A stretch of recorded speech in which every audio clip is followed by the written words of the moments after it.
Welcome to Inside Tax. Here we will learn about power transmission element and control system.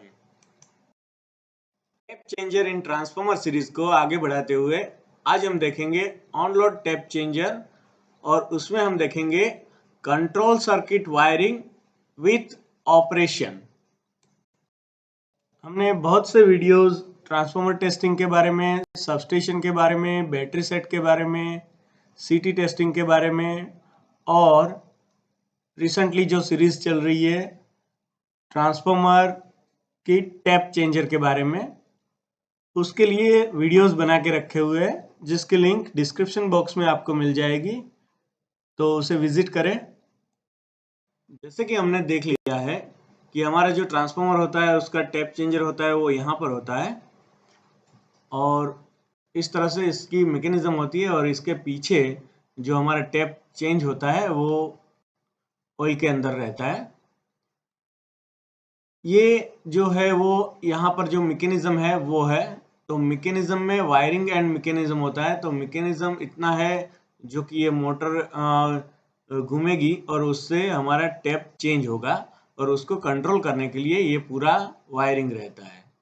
और इस जो OLTC है उसको remote से ऑपरेशन करने के लिए एक RTCC पैनल होती है। हमने आगे वीडियो में ये भी देख लिया है कि जो हमारी मोटर होती है उसकी जो पावर सर्किट होती है वो किस तरह की होती है और उस पावर सर्किट में यहाँ पर ये दो कॉन्टेक्टर है, लोअर का कॉन्टेक्टर और राइज का कॉन्टेक्टर। उसको ऑपरेट करने के लिए हमारी कंट्रोल सर्किट रहती है। तो आज हम वो कंट्रोल सर्किट किस तरह से काम करती है वो देखेंगे। OLTC एंड RTCC की जो सर्किट होती है वो यहाँ पर दिखाई दे रही है। उसमें आप देखिए कि यहाँ पर जो ऐसे टर्मिनल दिखाया गया है वो टर्मिनल ऑफ RTCC है एंड यहाँ पर ये टर्मिनल जो होगा वो terminal of OLTC DM box है। तो देखिए हमारा जो DM बॉक्स होता है वो इस तरह का होता है कि जिसमें मैकेनिज्म होती है OLTC की और हमारी जो RTCC होती है वो इस तरह से हमारे कंट्रोल रूम में होती है। तो इन दोनों के बीच में ये वायरिंग पूरा होता है। तो यहाँ पर ये वायरिंग है वो OLTC और RTCC दोनों का एक साथ वायरिंग है। तो यहाँ पर अगर हम उसको अलग करें तो किस तरह से होगा कि यहाँ पर जो इतना दिख रहा है वो हमारा DM बॉक्स का वायरिंग है, यहाँ पर ये जो है वो DM बॉक्स का वायरिंग है और यहाँ पर जो बाहर है वो हमारा OLTC का वायरिंग है। इसी तरह यहाँ पर हम नीचे देखें तो यहाँ पर जो है वो ज्यादा हमारा DM बॉक्स का वायरिंग है। उसमें जो RTCC का वायरिंग है वो इतना है कि यहाँ पर RTCC है, यहाँ पर RTCC है और यहाँ पर RTCC का वायरिंग है। तो हम डिटेल में देखते हैं कि ये वायरिंग किस तरह से होता है। तो चलिए देखते हैं कि एक्चुअल में ये जो वायरिंग है वो काम किस तरह से करता है। तो सबसे पहले यहाँ पर अपना ये जो है वो पावर सर्किट है। पावर सर्किट में एक CSS नाम की स्विच है जो कि यहाँ पर मिलेगी आपको DM बॉक्स में। ये स्विच को हम ऑन करेंगे तो क्या होगा कि ये स्विच से पावर अभी यहाँ पर पहुंचेगा। अब यहाँ पर एक ट्रांसफॉर्मर दिया गया है, वो ट्रांसफॉर्मर यहाँ पे R एंड B फेज से चार्ज होगा, जो कि यहाँ पर है ट्रांसफॉर्मर इस तरह का। जैसे ही वो ट्रांसफॉर्मर चार्ज होगा तो उसकी सेकेंडरी भी चार्ज हो जाएगी और सेकेंडरी का पावर यहाँ पर आ जाएगा CMB/CB में। तो CMCB जो होती है वो भी यहाँ पर होती है। तो यहाँ पर हमारा कंट्रोल सर्किट का पावर आ गया है। अभी यहाँ से हमारा जो कंट्रोल सर्किट का पावर है वो RTCC में जाता है। तो जैसे ही हम ये स्विच को ऑन करेंगे तो यहाँ पर पावर हमारा जो है वो RTCC पैनल में पहुंच जाएगा। RTCC पैनल में पावर पहुंचेगा तो सबसे पहले यहाँ पर L2 LED जो रेड है वो ऑन हो जाएगी, वो इंडिकेट करेगी कि OLTC का पावर सप्लाई ऑफ है, यानी कि अभी OLTC हम रिमोट से ऑपरेट नहीं कर पाएंगे। सही है। अभी यहाँ पर एक AC1 नाम का कॉन्टेक्टर है, वो यहाँ पे RTCC के अंदर मिलेगा। यहाँ पर ये कॉन्टेक्टर का काम है कि पावर सप्लाई है या नहीं वो चेक करता है। तो जैसे ही हम इस स्विच को ऑन करेंगे, तो ये स्विच कहाँ पर है, तो ये स्विच हमारी RTCC पैनल में यहाँ पर कंट्रोल सप्लाई की स्विच है। जैसे ही हम ये स्विच ऑन करेंगे तो क्या होगा कि पावर सप्लाई जो है वो हमारा इस AC1 कॉन्टेक्टर पे पहुंच जाएगा, जिससे क्या होगा कि हमारा जो AC1 कॉन्टेक्टर है वो ऑपरेट होगा। तो ये जो कॉन्टेक्ट्स है वो चेंज ओवर होंगे और उसकी वजह से हमारा जो L1 हमारा जो LED है वो ग्लो हो जाएगा, जिससे क्या होगा कि हमारा अभी कंट्रोल सप्लाई जो RTCC का एंड OLTC का है वो पूरा हमारे DM बॉक्स तक पहुंच गया है। ठीक है,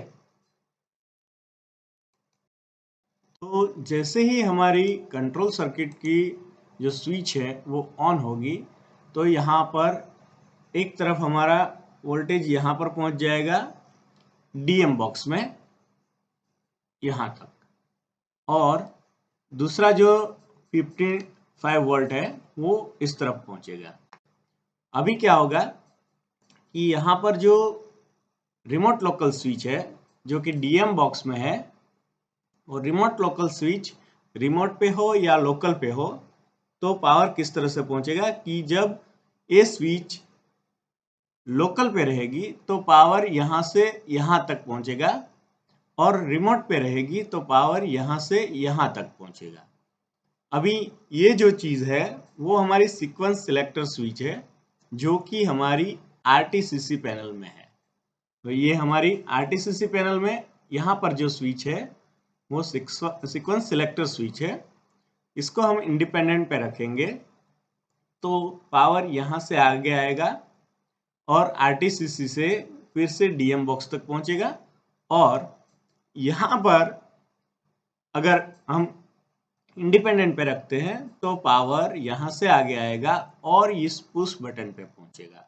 तो ये जो पुश बटन है वो हमारे RTCC पैनल में है, यहाँ पर राइज एंड लोअर, राइट। और यहाँ पर जो है LCS स्विच जो हमारी DM बॉक्स में है यहाँ पर, तो ये राइज एंड लोअर स्विच। तो पावर हमारा पहुंच गया rise and lower switch in DM box and rise and lower push button in RTCC panel.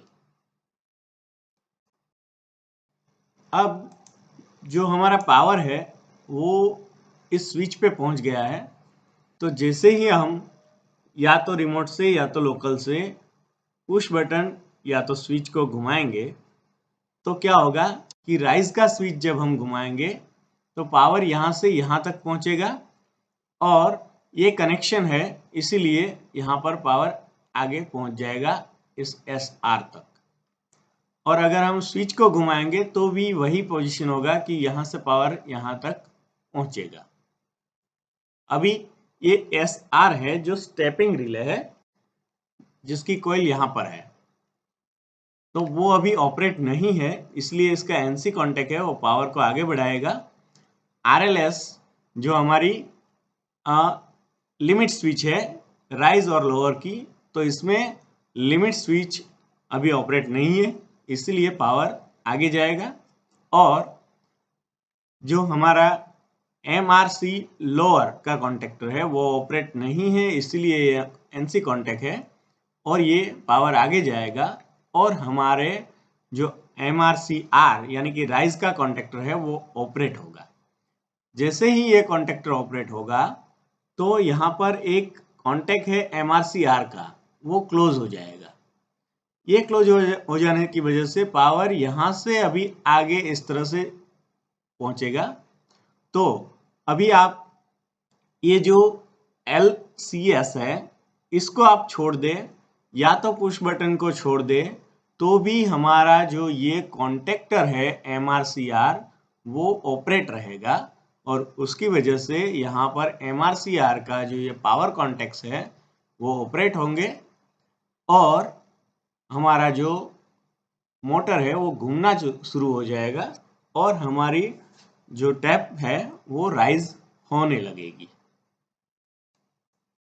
तो हमारी टैप चेंजर जो है वो राइज होना तो चालू हो गया है, तो स्टॉप किस तरह से होगा वो देखते हैं। तो उसके लिए यहाँ पर ये जो स्विच है DSS स्विच, उसका काम है इसको स्टॉप करना। और DSS स्विच में यहाँ पर नीचे एक मैकेनिकल प्लंजर रहता है जो कि घूमता है और इस स्विच को ऑपरेट करता है। देखिए यहाँ पर ये जो मैकेनिकल प्लंजर है वो इस नॉब को ऑपरेट करता है। किस तरह से होता है वो देखते हैं।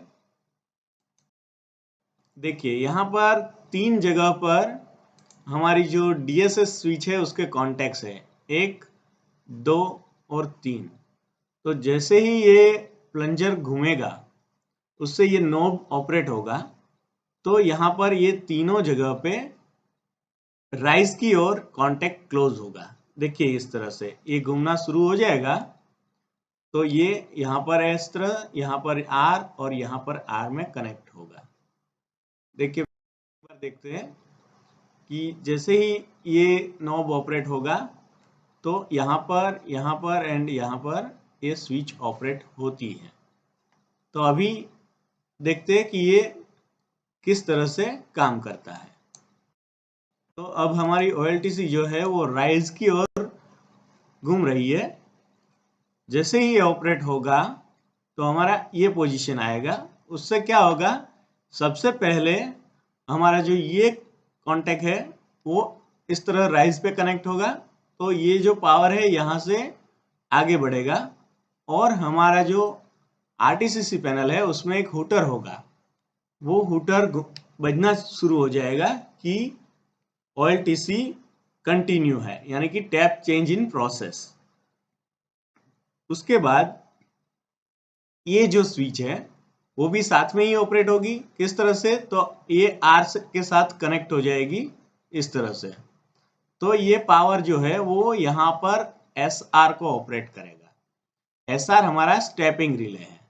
जैसे ही स्टेपिंग रिले ऑपरेट होता है तो क्या होगा कि यहाँ पर SR का एक कांटेक्ट है जो NC था, तो अभी ऑपरेट हो गया है तो NO हो जाएगा।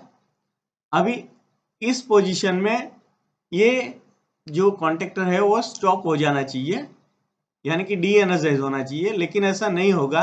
क्यों नहीं होगा, तो ये एक जो दूसरा स्विच है कॉन्टेक्ट है DSS का, ये इस तरह से ऑपरेट हो जाएगा और हमारा जो यहाँ का पावर है वो यहाँ से होता हुआ MRCL के कॉइल में जाएगा।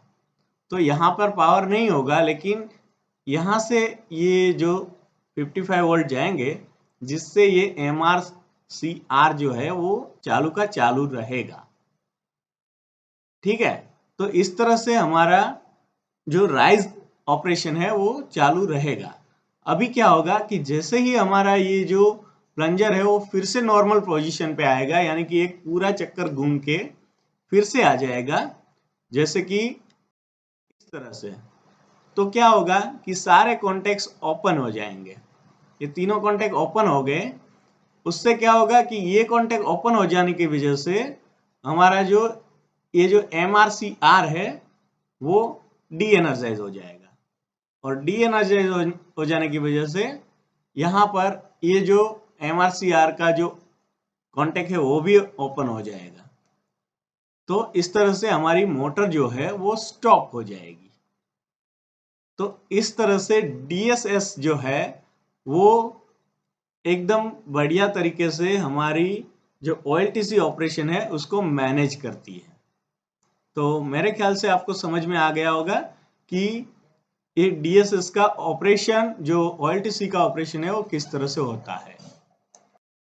और जैसे ही राइज का ऑपरेशन हुआ, सेम उसी तरह से लोअर का भी ऑपरेशन इसी सीक्वेंस में होता है और इसी तरह हमारा जो DSS स्विच है वो लोअर को भी स्टॉप करेगा।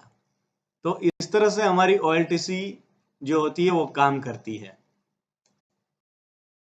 तो आज हमने OLTC किस तरह से काम करती है वो देखा, और उसका पूरा सर्किट किस तरह से काम करता है वो हमने देखा। तो आप अपनी OLTC में ट्रबल शूट करिए और इसको इलेक्ट्रिकली ऑन ऑफ करना शुरू करिए और रिमोटली ऑन ऑफ करना शुरू कर दीजिए। नेक्स्ट वीडियो में हम देखेंगे कि मास्टर और फॉलोअर किस तरह से काम करता है OLTC में। तो नेक्स्ट वीडियो में हम मास्टर और फॉलोअर किस तरह से काम करता है उसकी सर्किट देखेंगे, और देखते रहिए inside techs. Thank you for watching. Thank you.